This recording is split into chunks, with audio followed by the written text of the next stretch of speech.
Welcome back to Born for This Stories, where we speak the truths no one told us, so you don't have to carry this alone.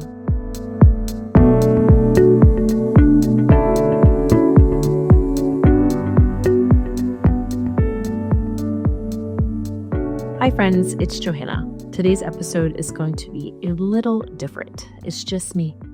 No guest, no back and forth with Peter, just me sharing a letter I wish I could have handed to myself the day our son was born and everything changed. This one's special. This one's for the mamas who just got the diagnosis, for the parent lying awake tonight wondering if they failed their child. My hope is that as you listen, you'll feel less alone, more seen, and maybe a little bit more steady for the road ahead. A letter to my past self and to you, mama. To the mama who just got the diagnosis yesterday, I see the guilt in your eyes. I feel the ache in your chest. I know the way your mind is racing, building a case against yourself with every what if you can find. This is my letter to you. And to the version of me who once sat in that same fog, wondering if life would have ever feel normal again. I remember the room. Our son was born at home in our kitchen in a birthing tub. He cried and I thought, we made it. The midwife said, he's here. He's healthy. The house felt bright and still all at the same time. But in the first once over, I saw it. Something didn't look right. In that instant, the moment that's supposed to be pure joy, dreaming who he'll become, counting fingers and toes, soaking in his tiny face, was replaced with a new reality I had never planned for. And then the guilt arrived. It was loud and relentless. Why me? Why him? What did I do wrong? Was it the spotting in the first trimester? Was it the ROGAM decision I made? Was it something I ate? Something I missed? Did my body fail my baby? I spiraled all the way back to conception, replaying every choice, searching for the exact moment I must have caused this. If you are there now, I want you to hear me. You are not alone in those thoughts, and your worth is not on trial. For us, there was confusing signs. Functionally, some things worked. He even peed on my husband during the Newport exam. Another checkbox that said, maybe everything's okay. But anatomically, it wasn't what we expected. Two truths held at once. Grateful he was breathing and crying, and shattered that something was different. The fourth trimester, I imagine the blissful bubble of laying on the couch, memorizing his face, letting time slow down. It was replaced with the deepest rabbit holes in the internet could possibly offer. The deepest rabbit holes I have ever been down. I tortured myself searching for why this happened and what it would mean for his future before I even had access to a true specialist. Woohoo, medical system. Maybe that's you tonight, staring at your phone in the dark, scrolling, comparing, panicking. I've been there. Here's the first truth I wish someone had handed to me like an oxygen mask. Your body did not fail your child. Your love did not fail your child. This system is imperfect. Outcomes are unpredictable. But your devotion, that instinct that keeps you up searching, calling, asking, this is not broken. Every mom I've spoken with whispers some version of, I failed my baby. I did too. But what if we told our truth another way? What if instead of failure, this is an assignment? What if your child was placed in your arms because you carry the exact courage, tenderness, and stubborn love they need? You were picked. You were chosen, not because you're perfect, but because you're willing. I wish I could say the path from the first day was neat. It wasn't. There were consults, confusion, statistics that did not feel like they matched real life, and the kind of waiting room hours that make you forget what day it is. When we chose a surgical path, we had to walk into a world that didn't feel like ours. I'm a holistic doctor. We eat well, we move our bodies, we trust the design of the human frame. And then life asked us to hand our 6-month-old to a surgical team. Even saying that now tightens my throat. If that's where you are, caught between what you believe and what your child might need, please hear this. Bridging those worlds is not betrayal, it's love. Choosing surgery did not erase who we are. We also supported his body every way we knew how. You're allowed to be both a natural mama and a medical mama. Your love is big enough to hold both. There are so many flavors of guilt in this journey. The guilt of, did I cause this? The guilt of, did I pick the right provider? The guilt of, what if it doesn't go as planned? The guilt of, why do I feel sad when other people have it worse? And the secret guilt no one talks about. The day you laugh again and wonder if you're allowed to. I carried all of them too.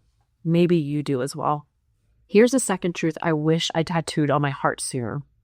You can't carry guilt in one hand and healing in another. At some point, you have to put guilt down to pick up what will help you. That doesn't mean you won't feel it. It means you stop letting it drive. I remember that anesthesia room. The way time slowed down, but also sped up at the same time.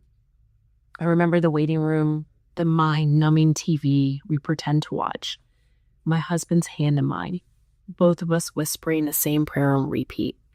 Please wake up. Please wake up. Please be okay. And yes, I remember seeing our baby after surgery. I'll never forget that. Warm from the table, swollen, sleepy, hooked to things he definitely did not understand. I remember how nursing him the first time felt like proof that his body knew me and I still knew him. There are moments you cannot prepare for. There are images you just will not forget.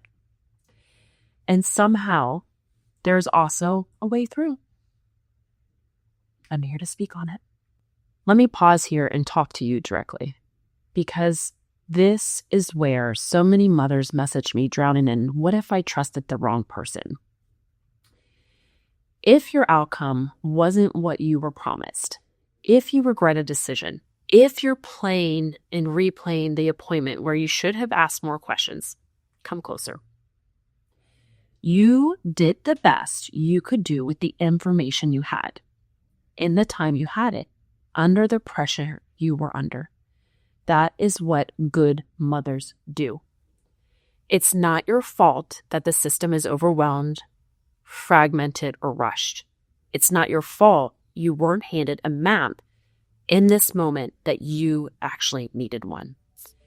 You took the next step with the light you had. That's what matters.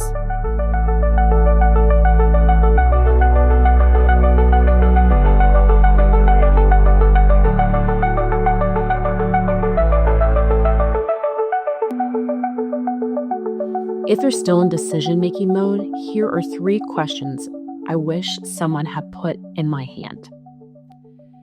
1. How many of these procedures have you done in the last year?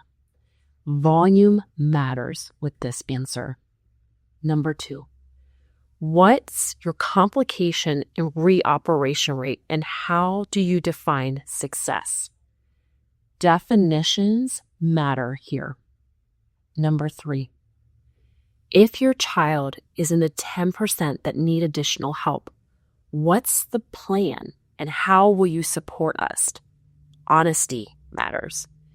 And it is okay to record these conversations knowing that you're not going to remember all the answers. Ask for real numbers. Ask for photos. Ask what they do when things don't go as planned. And if someone can not or will not answer, keep looking. You are not being difficult. You are mothering. Now the part I didn't see coming, the long, long fog. 18 months of hovering and fight or flight, convinced I was fine. I was not fine. Survival mode lets you function. Calls, forms, medications, diapers, follow-ups, but it all taxes your soul. I still remember the first time I laughed from my belly. It felt like sunlight after a storm. And I realized sometimes I didn't need the storm to be over to feel the sun. Healing started long before the all clear. It began with tiny yeses. Yes to writing the fear on paper and throwing it away.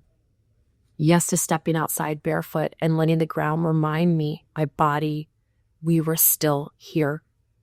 Yes to asking for help even when I wanted to be the strong one. Yes to feeding myself. Right? Sleeping when I could and letting the house be messier than my pride liked.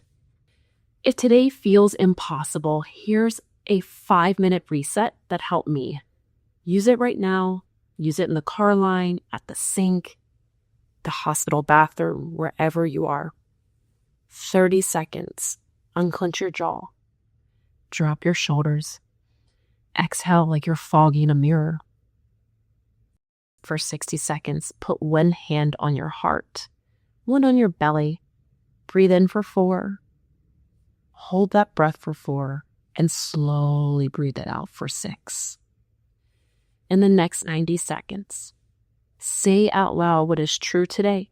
We have an appointment Tuesday. I have questions written down. My child is loved. I am not alone.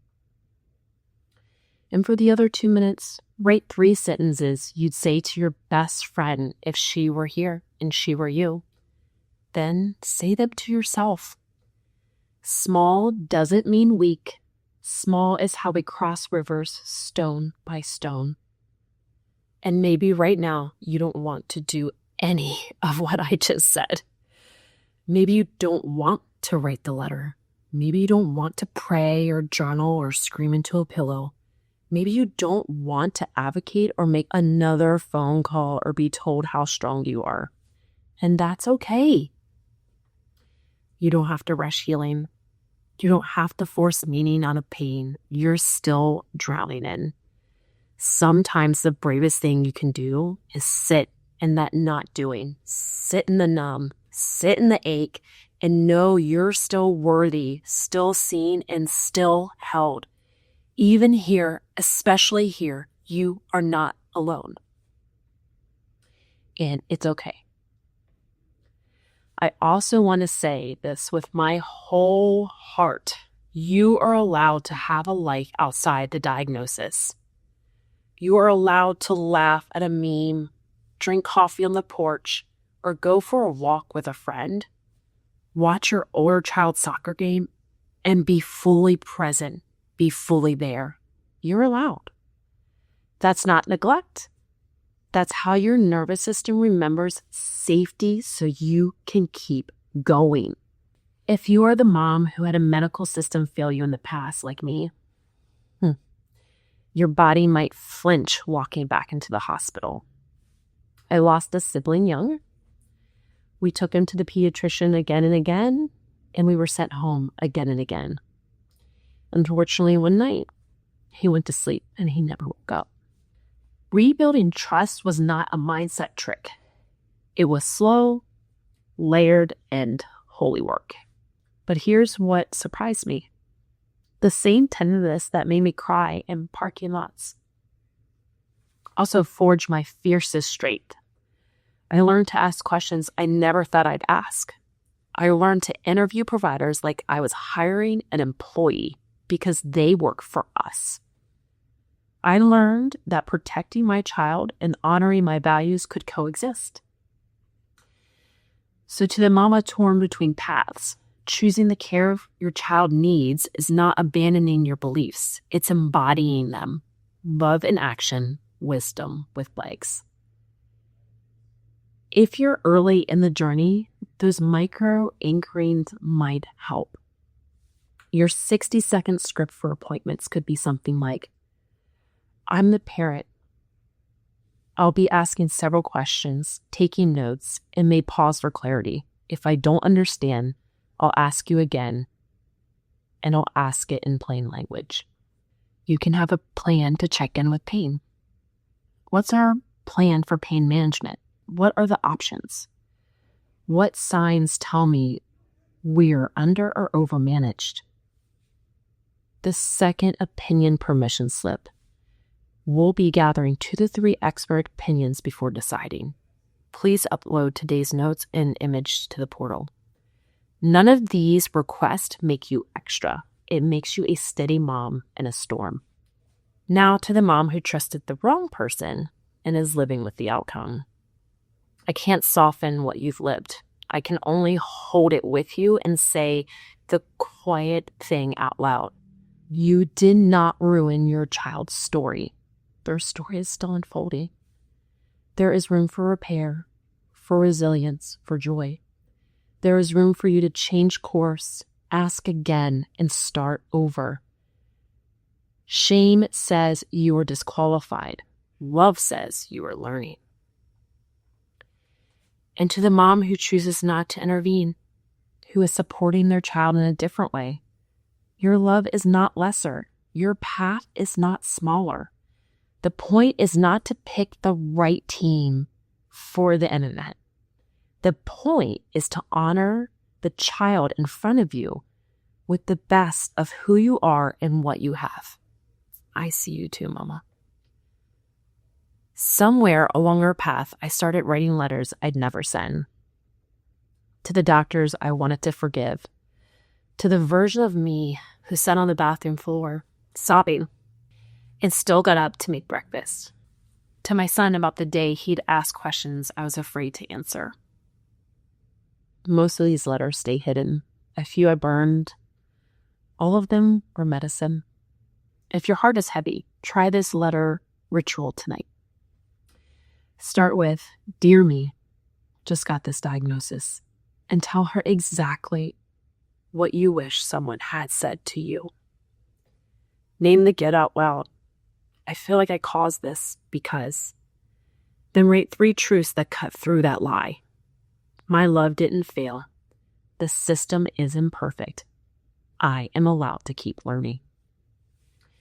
And with I am not alone, and sign it with your name, the one your child will say when they reach you. I won't pretend the road is easy. There were days I counted minutes until bedtime and then lay awake scrolling, bargaining with the sky. There are appointments where I was told not to cry. There are flights with diapers and catheters and a tiny bathroom that made me hate how small everything felt. There were images I still carry and miracles I almost missed. And there were also the day after a last post-op where the catheter came out, the sun felt warm again. The birds were loud and I thought, we made it to the other side of this chapter. Not all stories in there. Many may bend differently, but every story makes room for some kind of healing, of body, of family, of heart. So to you, Mama, in the diagnosis fog, you don't have to do this perfectly. Your child does not need a perfect mother. They need you. You can be terrified and brave in the same breath. You can be grateful and grieving in the same hour. You can love medicine and question it. You can be the woman you were and the mother this moment is calling forth. If this letter pierced your heart, do 2 things. Tell one person you trust what you are actually feeling. No edits, no bright sides. And write 3 questions for your next appointment and put them in your notes app right now. Then when it's 3 a.m. and you're scrolling for hope, come back here and let these words be your reminder. You did not ruin your child's story. Their story is still unfolding, one of strength, resilience, and love. And you, Mama, you were born for this. If you wrote your letter and you want to share it with someone who will hold it tenderly, send it to me. If you know a mom who just got the diagnosis, pass this on so she doesn't sit in the dark alone. We are building a table where every parent in the storm has a chair. And if no one's told you today, you're doing a beautiful job. Thank you for holding space for me today. If these words touched your heart, please don't keep them to yourself. Share this episode with another parent who just got the diagnosis and may be exactly what they need to hear tonight. And if you haven't yet, hit subscribe so you don't miss new episodes each Monday. We are building a table big enough for every parent in this storm, no matter what the diagnosis is. And I'd love for you to be part of it. You can also find us on Instagram at Born for This Stories or our website at bornforthisstories.com. We are here and want to share more resources and help you connect. And remember, Mama, your love has never failed. You were born for this.